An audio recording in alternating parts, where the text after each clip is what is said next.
mengambil materi bangun ruang Bu Seti. Nah, seperti kita ketahui Iya. kan bangun ruang ada di materi matematika. Iya, sepertinya di bab terakhir ya. Iya, di bab 12 sudah mau habis. Iya, tapi sebentar lagi kita sudah 4 seperti itu. Iya. Nah, karena ini materi terakhir, kemudian juga ya Ibu mengambil matematika, Iya. kira-kira tujuan pembelajarannya apa nih yang iya. akan Ibu sampaikan nanti? Seperti itu. Kebetulan tuh di kelas saya itu kalau belajar matematika tuh anak-anak antusias. Alhamdulillah ya. Alhamdulillah tuh anak-anak senang belajar matematika. Jadi kita mencoba untuk menyenangkan dulu nih pelajaran ini sehingga anak itu dalam belajarnya bersemangat. Itu yang kami harapkan. Jadi dalam materi bangun ruang ini tujuan pembelajaran itu saya berharap itu peserta didik dapat mengidentifikasi bangun ruang, kubus dan balok, terutama di bagian jari-jarinya. Habis itu setelah mengidentifikasi anak-anak dapat membuat jari-jaring, balok dan kubus. Nah, lalu setelah itu juga saya berharap itu anak-anak itu dapat berdiskusi. Nanti ada tugas maunya saya tuh ada tugas diskusi. Jadi anak berdiskusi membuat jari-jari balok dan kubus. Setelah itu mereka dapat mempresentasikan hasil dari menggambar jari-jari balok dan kubus. Jadi tujuan pembelajarannya sudah spesifik juga ya, sesuai dengan materi yang memang akan diajarkan itu jari-jari balok dan kubus ya. Iya, betul. Ya. Sudah saya ingat juga sesuai. Kemudian, nah selanjutnya ketika sudah di tujuan pembelajaran, kemudian kira-kira apa nih yang Bu Nuh akan capai pada area pengembangannya seperti apa? Oh iya, jadi saya berusaha untuk mengembangkan kemampuan intelektual anak ya. Katakan kemampuan anak itu kan berbeda-beda. Jadi saya berusaha untuk dalam pembelajaran itu saya menggunakan media pembelajaran. Ya. Rencananya saya itu ingin membuat media pembelajaran itu saya membawa benda-benda yang konkret, yang real ya. Bangun ruang balok, bangun ruang kubus itu saya akan membawa itu. Lalu saya juga akan berusaha untuk menampilkan video pembelajaran ya. Karena kan saya lihat tuh zaman IT ya Bu Seti ya. Jadi kalau anak-anak itu kalau melihat video itu kalau melihat video itu dengan lebih antusias dibanding kita berceramah gitu kan. Jadi pembelajaran itu jangan berpusat di guru kalau sekarang ya Bu Seti ya. Harus anak yang berantusias. Iya, ya anak yang aktif lah maksud saya seperti itu. Jadi saya ada video pembelajaran juga, ada media yang saya bawa juga. Betul. Tadi sudah area pada kemampuan intelektual seperti ya. Nah, ada lagi nggak kira-kira nih? Saya berusaha untuk menggali kemampuan sosial anak ya. Jadi namanya kelas 4 itu kan tidak semuanya anak itu mempunyai kemampuan sosial yang tinggi. Kadang-kadang ada anak yang pendiam, ada anak yang interaktif, ada anak yang percaya diri, ada anak yang cenderung takut. Jadi saya dalam pengembangan kemampuan sosial ini saya berusaha untuk yang kayak tadi saya bilang, saya akan ada kegiatan diskusi. Jadi kegiatan diskusi itu saya bagi beberapa siswa saya dan beberapa kelompok sehingga anak itu nanti dalam kelompok itu mungkin bisa mengutarakan pendapatnya sesama teman ya. Nah sesama teman itu jadi dia berani. Kegiatan diskusi kita bagilah anak yang kemampuan tinggi, saya gabung dengan yang sedang, saya gabung dengan yang rendah. Jadi anak itu bisa berbaur semuanya. Jadi area pengembangannya yaitu intelektual, kemudian sosial. Nah nanti kira-kira nih untuk mencapai ini yang tadi Ibu minta pengembangannya, kira-kira strategi apa nih supaya bisa tercapai apa yang tadi akan dikembangkan? Ya seperti kita tahu bisa bebas tapi kita mau mulai pembelajaran itu tentunya kan setiap guru harus mempersiapkan RPP itu udah pasti ya. Jadi kali itu saya persiapkan dulu RPP saya, RPP yang berkaitan dengan materi. Tidak lupa juga saya menggunakan media, media ajar saya ya, bisa tadi dengan video, dengan benda yang real. Lalu juga saya tidak lupa juga saya akan membawa KPD, lebar kerja siswa, yang berharap nanti setelah anak itu menonton video dan menyaksikan video serta memahami materi jari balok dan kubus, anak itu bisa mengerjakan latihan yang saya berikan. Jadi saya dapat mengukur nih mana siswa yang sudah paham, mana siswa yang belum. Nah, perlu dapat bimbingan dari saya. Itu seperti itu tuh Bu Seti. Tadi persiapan sudah, kemudian bagaimana selain untuk menyusun ini instrumennya seperti apa? Iya kan sebelumnya kan saya pernah yang melakukan asesmen diagnostik ya dalam pembelajaran itu sebagai awal acuan saya dalam diferensiasi pembelajaran ya. Jadi kita guru melakukan diferensiasi pembelajaran itu adalah sesuai dengan kemampuan anak ya. Jadi kan tidak semua anak itu mempunyai kemampuan yang tinggi yang sama. Jauh nanti juga berbeda. Jadi saya itu memantau melihat kemampuan anak, oh dia mampunya hanya di sini. Jadi anak ini bisa saya kasih soal yang seperti ini. Anak ini kemampuan sedang, berarti saya kasih soalnya dan kemudian seperti ini. Jadi anak didik saya itu dalam saya nanti KPD tidak semua soalnya sama. Jadi sesuai dengan niatan saya itu sesuai dengan kemampuan anak. Betul ini ya diferensiasi. Baik proses, apalagi produk, apalagi produknya dan kontennya seperti itu ya. Nah di RPP juga sudah terlihat nih tentang diferensiasi, kemudian KSE. Jadi memang RPP-nya sudah dibuat sedemikian rupa oleh Gunung, berdiferensiasi dan terintegrasi 5 KSE. Saya menarik di sini ada teknik stop juga ya. Iya. Teknik stop, kemudian kira-kira gimana tekniknya? Kadang-kadang gitu ya. Kalau anak itu kan dalam pembelajaran itu kita nggak bisa menonton tuh dosen itu ya. Anak belajar terus ya. Kalau mungkin anak yang punya kemampuan yang tinggi dia akan asik. Tetapi kalau ada anak yang kan anak itu beragam ya. Jadi saya di sela-sela pembelajaran itu ada namanya teknik stop. Maksud itu stop dari kegiatan pembelajaran dulu sebentar. Saya kembalikan dulu konsentrasi mereka. Biasanya sih saya dengan melakukan ya sedikit-sedikit latihan permainan atau dengan tepuk-tepuk gitu, menggali lagi atau mengembalikan konsentrasi mereka lagi. Nah, untuk diskusinya bagaimana kira-kira? Kalau untuk diskusinya kan selain tadi saya bilang itu saya juga menampilkan ini, Bu Seti, saya juga menampilkan gambar-gambar ya, gambar-gambar jari-jari balok, gambar-gambar jari kubus. Jadi saya mencoba untuk menggunakan media gambar. Lalu dalam itu dalam kegiatan diskusi itu anak membuat. Anak membuat. Jadi kalau dia membuat itu nanti berusaha untuk menemukan. Biasanya anak kalau melakukan pasti menemukan.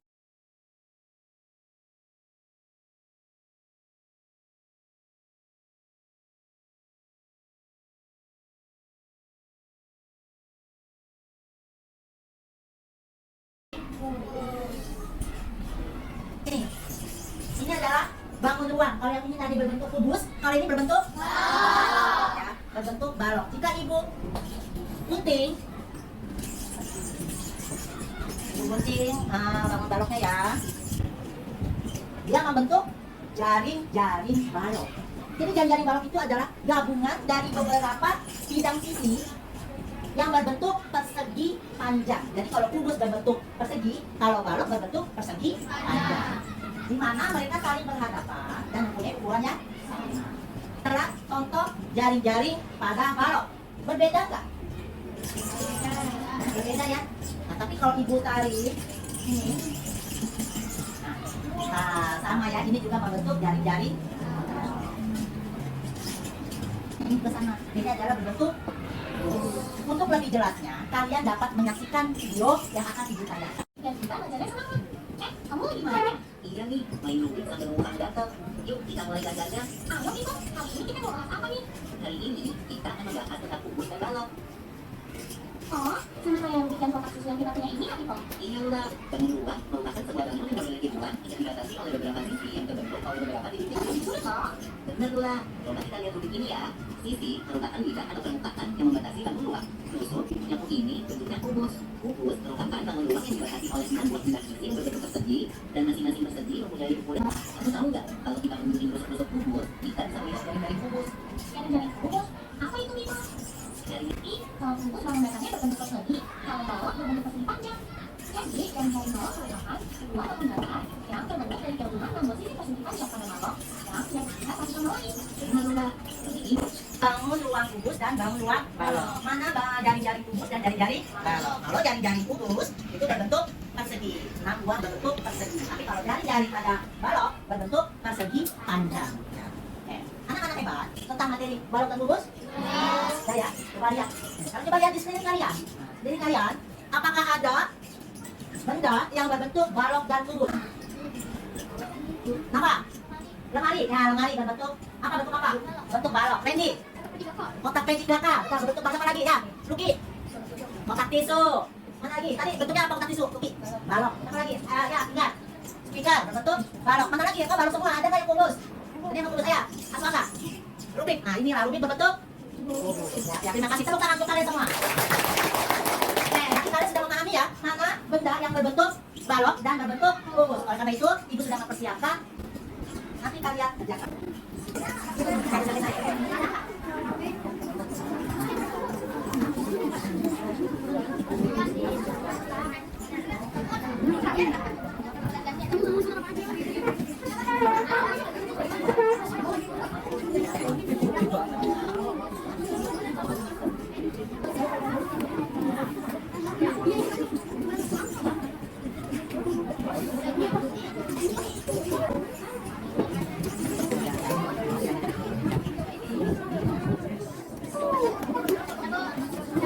Mana yang punya ini? Oh ya, ini ke sini dan ke sini ya.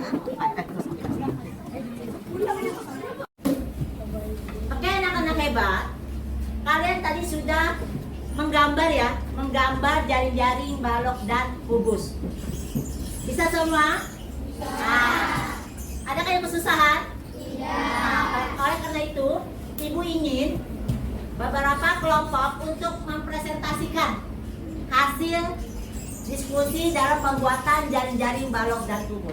Siapa yang mau maju ke depan? Kayak kelompok 2, silakan kelompok 2. Waalaikumsalam warahmatullahi wabarakatuh. Kami dari kelompok 2 akan mempresentasikan hasil jaring-jaring balok dan kubus kami. Saya memperkenalkan nama saya Nabila Zahra. Nama saya Dinda Karisa Alim Teguh. Nama saya Hamzah Hasanadara. Saya Fadilka. Ini adalah jaring-jaring hidup dari dulu. Ia mempunyai sisi yang sangat panjang. Jika dibentuk, ia tidak ada sisi yang bolong sampai sini. Ini adalah jaring-jaring kubus yang tidak dapat dipukul. Ia ada 6 sendi. Mari kita tunjukkan apakah dipikir ya. Salah satu sisinya bolong karena salah satu sisinya ada yang menghadirkan. Ini adalah jaring-jaring balok yang tidak dapat dibentuk. Dia mempunyai 6 sisi dan kalau benar salah di nah, seperti itu. Ini dia bentuk. Ini adalah jaring-jaring balok yang memiliki sisi yang sangat balok seperti ini.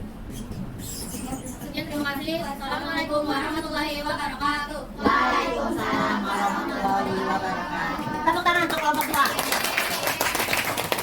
Oke, kelompok 2 sudah mempresentasikan bagus sekali. Adakah kelompok lain yang mau menanggapi?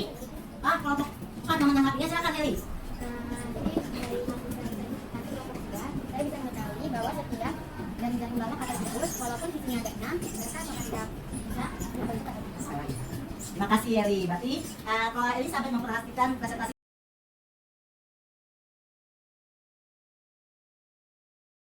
Assalamualaikum warahmatullahi wabarakatuh, Bu Nur. Waalaikumsalam warahmatullahi wabarakatuh.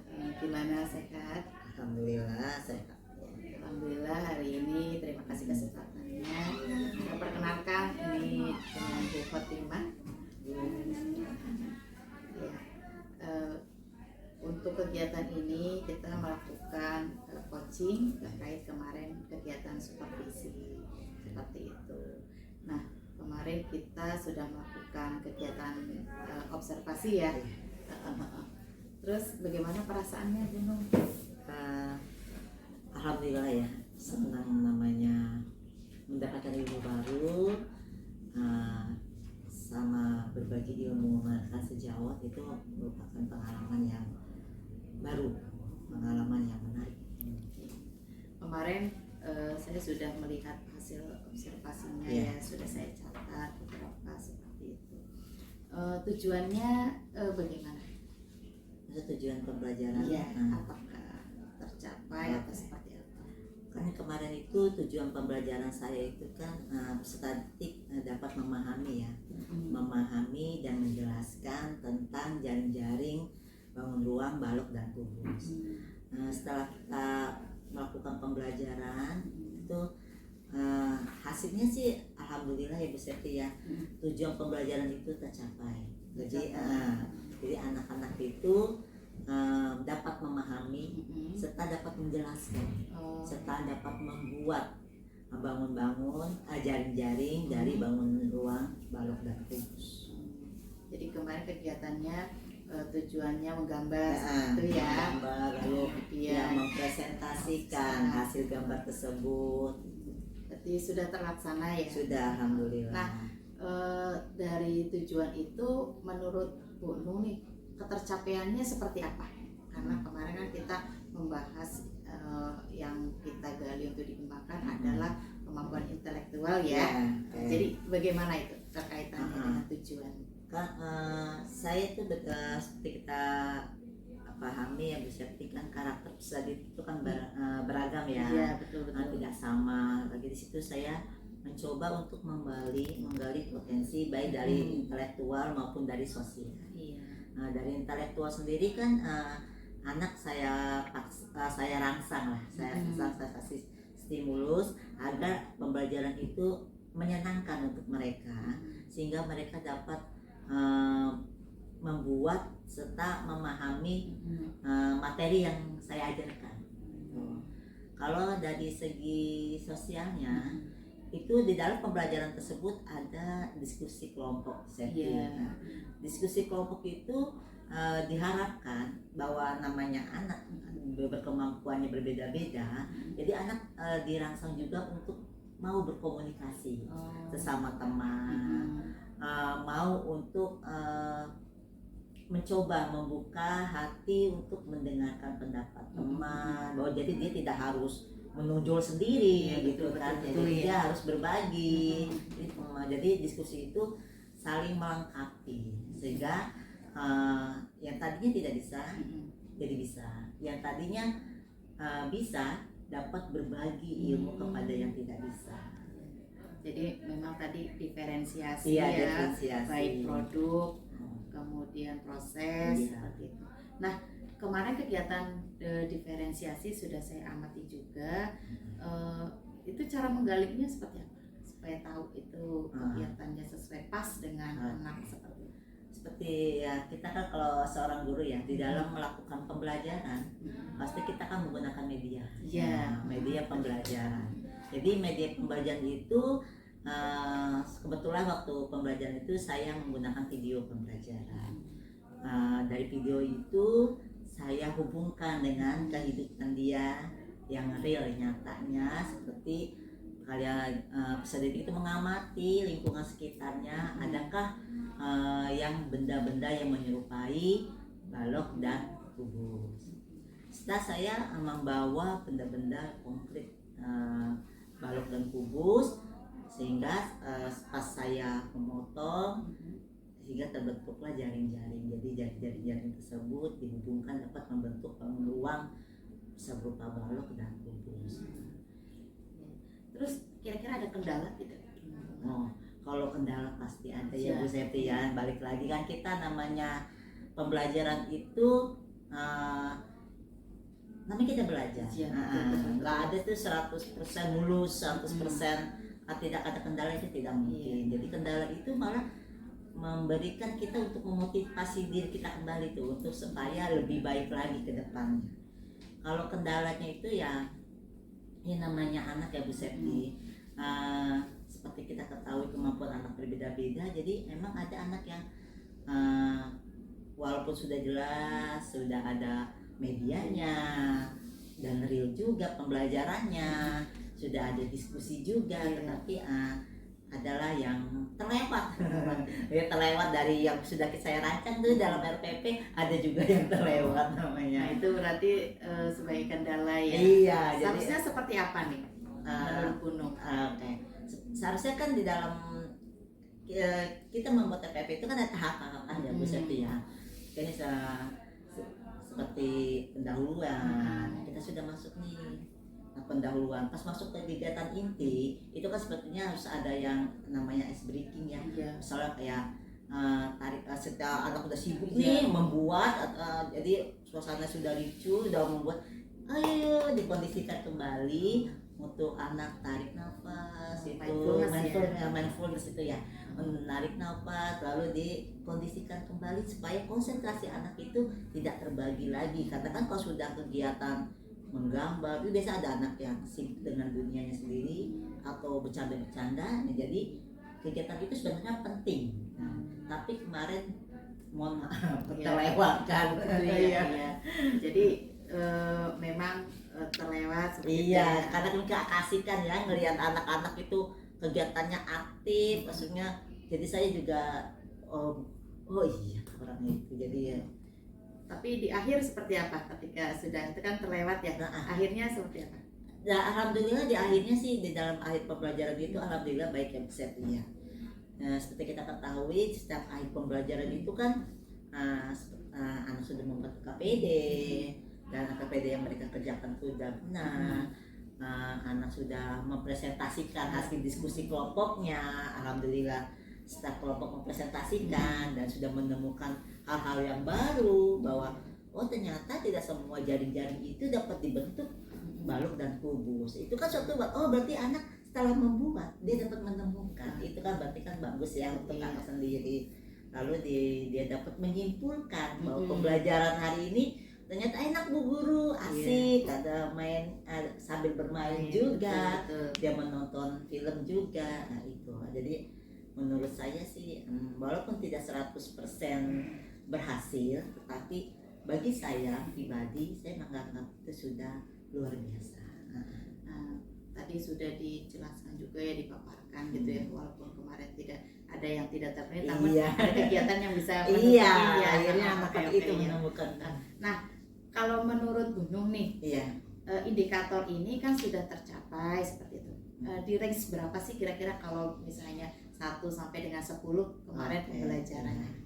Kalau kesempurnaan itu enggak ya, harus Iya. saya rasa paham bahwa kesempurnaan itu pasti milik Allah. Iya, betul. Tetapi selayaknya saya manusia biasa itu saya harus berusaha untuk menampilkan yang terbaik, Iya, ya, betul. menampilkan yang terbaik agar pembelajaran itu lebih bermakna. Materi yang saya sampaikan itu anak dapat memahaminya, itu udah penting, itu penting banget kan. Iya. Kalau di range mungkin ya sekitar 90 lah persen. Ya, betul. Yang Alhamdulillah. awalnya berapa kira-kira? Kalau awalnya sih mungkin ya 70 ya, ada 70. Jadi ada peningkatan kan, maksudnya setiap pembelajaran itu ada peningkatan, itu suatu kepuasan tersendiri ya. Nah, tadi Bu Nung juga bilang range-nya itu dari 7 ke 9 ada peningkatan. Kegiatan apa sih yang sebelumnya Bu Nung belum pernah, terus sekarang sudah ada gitu? Oke. Mungkin dulu kenapa anak itu 70 ya, maksudnya di range 70 mungkin pembelajaran itu berpusat teacher center mungkin ya. Saya lebih banyak berceramah mungkin waktu pembelajaran itu. Jadi anak juga tidak mencoba. Nah, terkadang memang anak itu mencoba itu lebih baik ya dibanding anak mendengarkan, hanya mendengarkan saja. Ternyata pas oh iya, metodenya saya rubah. Nah, media yang saya gunakan juga saya rubah kembali. Seperti Bu Septi tahu bahwa ternyata setelah anak mencoba dia dapat menemukan, serta dia dapat menjelaskan. Kenapa bisa menjelaskan? Karena dia mencoba, dibanding dia hanya mendengarkan saja guru bercerita atau guru menjelaskan. Jadi dulu sebagai masalah ya, Iya. sekarang jadi solusinya Iya, ya, jadi solusinya. ya. Alhamdulillah. Nah, untuk mencapai yang tadi Bu Nung sampaikan, Iya.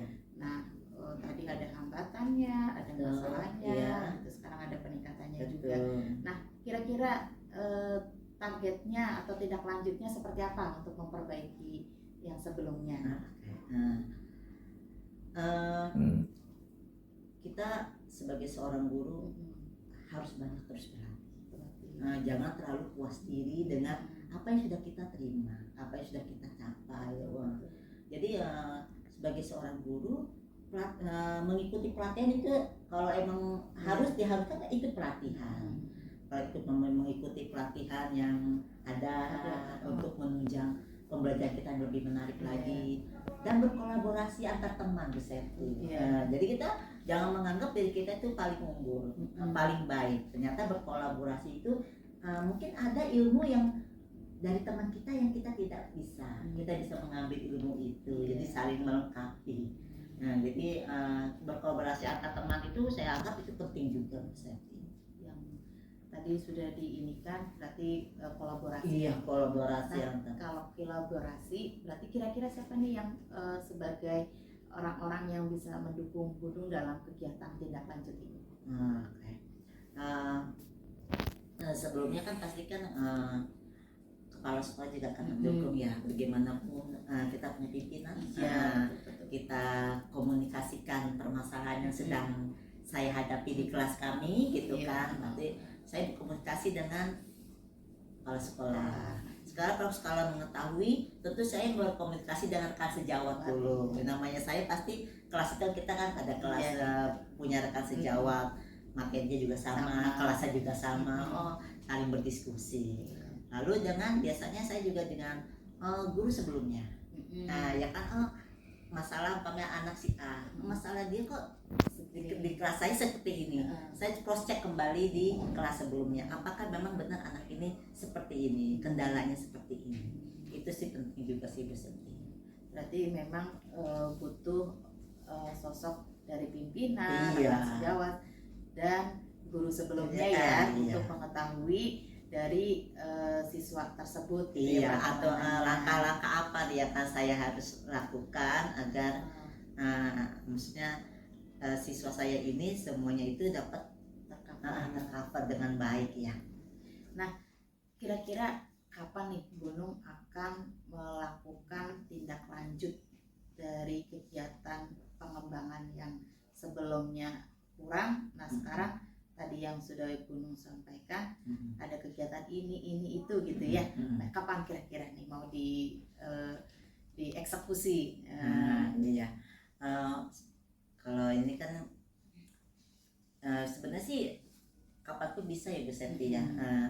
Yang penting kita kan mau menerima dan berbagi ilmu.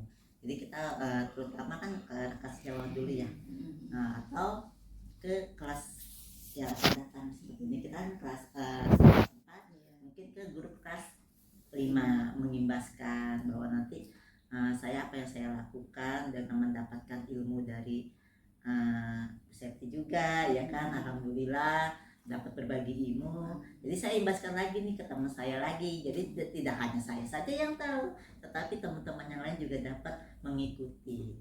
Nah, jadi ilmu itu Terus terantai ya, terus berantai gitu. Nah kalau tadi pembelajarannya yang disebutkan ada kurang ini kan, akan diperbaiki lagi secara sempurna gitu ya, mendekati sempurna itu kapan kira-kira? Iya. Untuk mata pelajaran apa ini? Itu kita kemarin ya Matematika matematika ya. Oh, Iya. kira-kira bagaimana? Kapan? Gitu, kira-kira?